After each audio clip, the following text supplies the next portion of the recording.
ఒక సింహంని చూసి మనం నేర్చుకోవాల్సింది దాని పవర్ కాదు, దాని యాటిట్యూడ్. ఈ వీడియో చూసిన తర్వాత మీరు జస్ట్ మోటివేటెడ్గా ఫీల్ అవ్వకూడదు. లైఫ్ని ఫేస్ చేసే విధానం మారాలి. ప్రాబ్లమ్స్ వచ్చినప్పుడు బ్యాక్ స్టెప్ వేయకూడదు.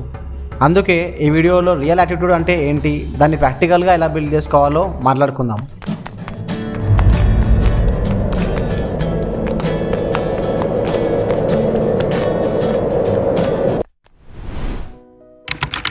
Stop victim thinking. అడవిలో చాలా యానిమల్స్ ఉంటాయి, కానీ కింగ్ ఒక్కడే, లయన్. ఎందుకో తెలుసా? ఎదురుగా ఏనుగు వచ్చినా కూడా అది వెనకడుగు వేయదు. ప్రాబ్లమ్స్ అందరికీ ఉంటాయి. వీక్ పీపుల్ కంప్లైంట్ చేస్తారు, స్ట్రాంగ్ పీపుల్ ఫేస్ చేస్తారు. నా లైఫ్ ఇలా ఉంది, అలా ఉంది అని ఏడవడం ఈజీ, కానీ అది నిన్ను ఇంకా వీక్ చేస్తుంది. రెస్పాన్సిబిలిటీ తీసుకోవడం మాత్రం నిన్ను స్ట్రాంగ్ చేయగలదు. ఇంకో ఇంపార్టెంట్ విషయం, మీ బ్రెయిన్కి నిజం అబద్ధం డిఫరెన్స్ తెలీదు. నువ్వు రిపీటెడ్గా ఏం చెప్తే అదే నమ్మేస్తుంది. సో నెక్స్ట్ టైం ప్రాబ్లం వచ్చినప్పుడు విక్టిమ్లా కాదు, లయన్లా ఆలోచించు. Learn to accept feedback. మనకి మంచి చెప్పేవాళ్ళు చాలా తక్కువ, నీ గ్రోత్ కోరుకునే వాళ్ళు ఇంకా తక్కువ.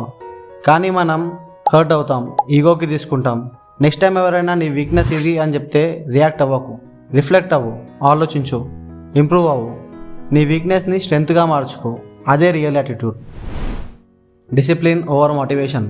మోటివేషన్ టెంపరీ మాత్రమే, కానీ ఫైనల్గా నిన్ను నీ గోల్ వరకు రీచ్ అయ్యేలా చేసేది డిసిప్లిన్.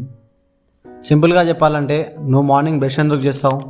ఎందుకంటే అదొక రొటీన్ అయిపోయింది కాబట్టి. సో నీ గోల్స్ విషయంలో కూడా ఇలాంటి డిసిప్లినే ఉండాలి. నీ బ్రెయిన్కి వేరే ఆప్షన్ ఇవ్వకు.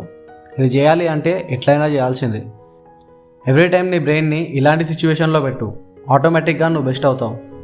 ఇదే నిన్ను టాప్కి తీసుకెళ్లేది. ఈ టాపిక్ నేను నా ప్రీవియస్ వీడియోలో ఇంకా క్లియర్గా ఎక్స్ప్లెయిన్ చేశాను. మీకు కావాలంటే వీడియో లింక్ డిస్క్రిప్షన్లో పెడతా, చూడండి. నెక్స్ట్ చెప్పే స్కిల్ చాలా కాంప్లికేటెడే, కానీ ఒకవేళ మీరు మాస్టర్ చేయగలిగితే మిమ్మల్ని ఎవరు ఆపలేరు. Controlling reactions. యాటిట్యూడ్ అంటే అరవడం కాదు, ఎంత ప్రెషర్లో అయినా కామ్గా ఉండడం. అది అందరితో సాధ్యం కాదు. ఎప్పుడైనా అబ్జర్వ్ చేయి, తనని తను కంట్రోల్ చేసుకోనోడు ప్రాబ్లం వచ్చినప్పుడు ఏదైనా చేయొచ్చు. ఒకటి ఓవర్గా రియాక్ట్ కావచ్చు, లేదా భయపడవచ్చు. కానీ ఎవరైతే అలాంటి సిచ్యువేషన్లో కామ్గా ఉంటారో వాళ్ళు ఎలాంటి సిచ్యువేషన్ అయినా ఫేస్ చేస్తారు. సో నెక్స్ట్ టైం ఏదైనా ప్రాబ్లం వచ్చినప్పుడు కామ్ అండ్ కంపోజ్డ్గా రియాక్ట్ గా. Stay around strong thinkers. Rich people కాదు, ఫేమస్ పీపుల్ కాదు, స్ట్రాంగ్ థింకర్స్. కేర్ఫుల్గా అబ్జర్వ్ చేయి. మీ ఫ్రెండ్స్లోనే ఒకరు ఉంటాడు, ప్రాబ్లమ్స్ వచ్చినప్పుడు ఇంపాసిబుల్ రా, నాకేం చేయాలో అర్థం అవ్వట్లేదు అని కంప్లైంట్ చేస్తుంటాడు. కానీ స్ట్రాంగ్ థింకర్స్ సేమ్ ప్రాబ్లం వచ్చినా దీన్ని ఎలా సాల్వ్ చేయాలి అని ఆలోచిస్తారు. ఎప్పుడు నెగిటివ్ పీపుల్తో కంప్లైంట్ చేసే వాళ్ళతో ఉంటే స్లోగా నువ్వు కూడా అలానే అయిపోతావు. స్ట్రాంగ్ థింకర్స్ ఎప్పుడు నీ కంఫర్ట్ కోసం మాట్లాడరు, నీ గ్రోత్ కోసం పుష్ చేస్తారు. యాక్చువల్లీ వాళ్ళే నీ రియల్ ఫ్రెండ్స్. నీ టైం ఎందుకు వేస్ట్ చేసుకుంటున్నావు, స్టార్ట్ చేయడానికి ఎందుకు భయపడుతున్నావు, ఇలాంటి వాల్యుబుల్ క్వశ్చన్స్ అడుగుతారు. మిమ్మల్ని మీరు ఇలాంటి పీపుల్తో సరౌండ్ చేసుకోండి.